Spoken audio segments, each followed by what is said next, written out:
Right, hello there, I'm Leo Tierney and I'm the director of BartonCC, and this is my audio commentary for the film BartonCC. Right, let's get down to it. I was listening to other people's audio commentaries that I created, like John and Tom's and Rick's and Alex's, and realised that I didn't actually have like an audio commentary for me.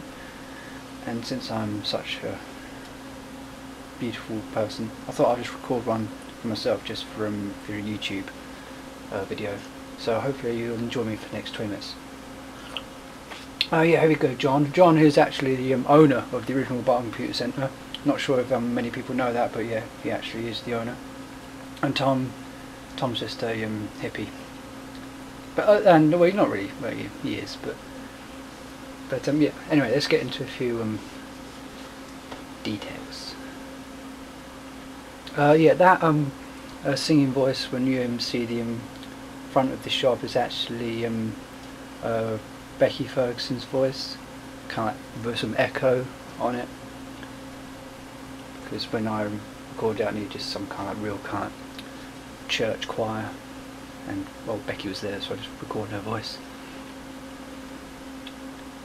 And yes, that is actually Tom staring at the camera. That's probably like 3 separate times. At that point when I actually jump up and go hi, I was actually doing that on my own with this crazy well, there's just this kid who's sitting by a computer near me, and he thought I was just some kind of crazy bloke in that, but hopefully he didn't get too scared of me.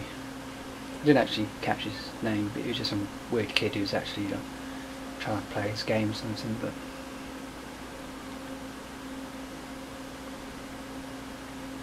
some parts of this are actually sped up and some parts are actually normal speed. I actually tried to make them really, really intense and quick and fast and just downright crazy.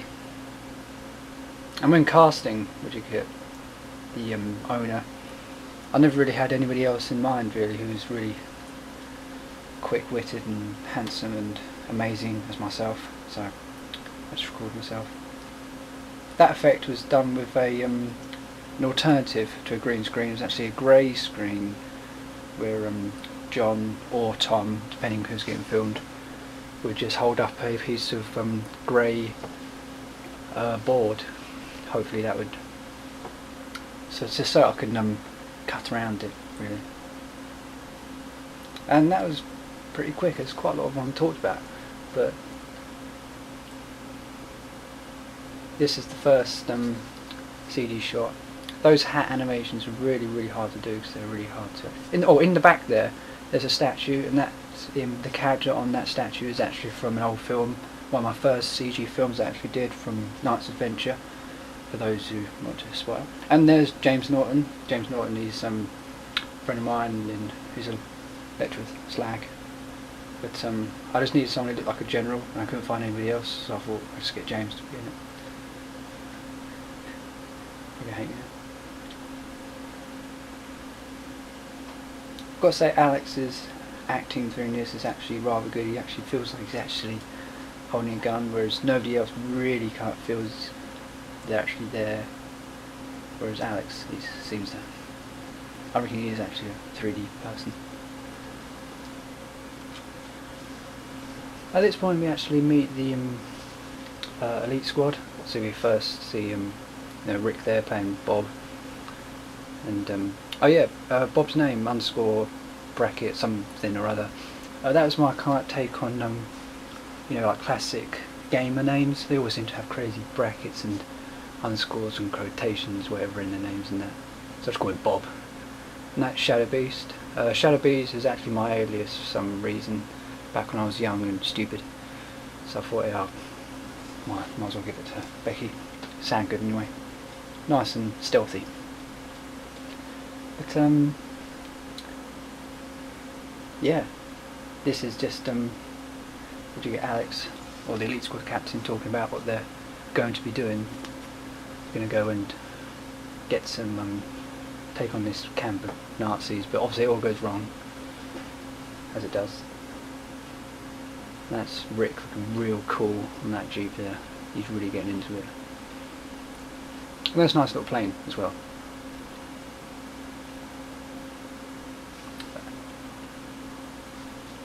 Rick going for a slash. And there's Phil. Here we go. Here's Phil. Hello, Phil. He's an old friend of mine, a very old friend of mine. I think he's about 100 by now. But yeah, I thought I just needed someone in my film that wasn't me or anybody else having been in it yet. So I thought, hey, get Phil. Yeah. And that's Robert or something, or can't remember his name. But yeah, Phil. Sorry, Rick there was taking a piss. Oh, another bit. No, most people don't really get that quote there, but that's actually from Indiana Jones, and yeah, I think Harrison Ford actually says it to John Rhys Davies while he's talking about cameras. Oh, all those Nazi extras there were actually done by me. I say done by me. They actually performed by me. Yeah, they're performed by me. And also that Nazi extra there was me. Obviously, again, I was crushed by my sister. You have the voice of Tozzy, who's also the tank commander. I like that bit there. It's a nice reflection, actually, of the tank about to blast its face off. So there's an awful lot to talk about in this, but we don't have enough time. Yeah, that's James with a broken finger.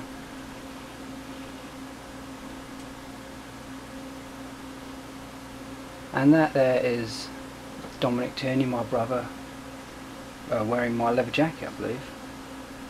And that's Becky Ferguson getting angry. And that's me, she's crushing my head with my sister on the floor, and that person who got stabbed was my brother. And that was Tozzy coming out of the tank. And that's my sister and me getting blown up in the air. That's James. Oh, there's so many people.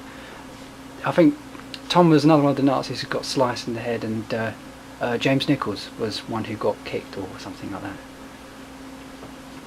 And obviously that's Tom punching.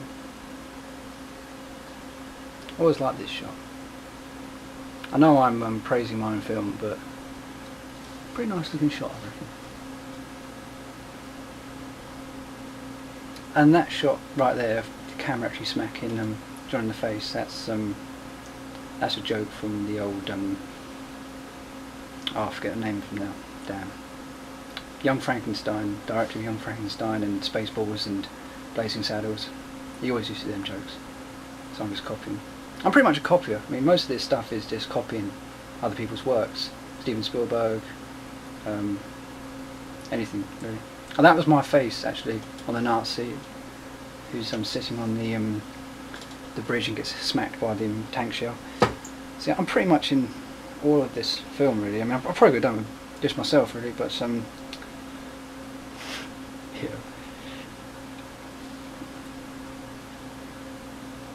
I can't rationalise it out saying that the owner is actually perhaps the creator of the game, so he'd obviously have his kind of like creative input on every character, so technically a part of him is in every character. That's not rational. I think I'll like this. Oh yeah, as I said before, that hair is not actually my hair. When I actually filmed this against green screen, I was almost completely bald, so I had to digitally put some hair on me to actually make it look right. And obviously the voice of that orc is done by me. Yeah, I'm everyone again.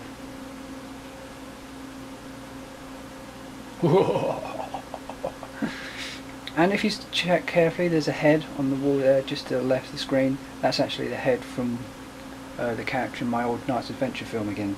I planned on having him in every single segment, but I wasn't able to get him in the futuristic setting for some reason that I can't remember.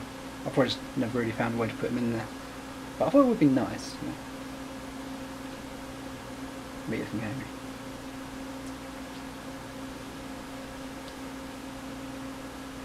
These are the nice undead skeletons. They're always happy people to be with. And stepping on rakes.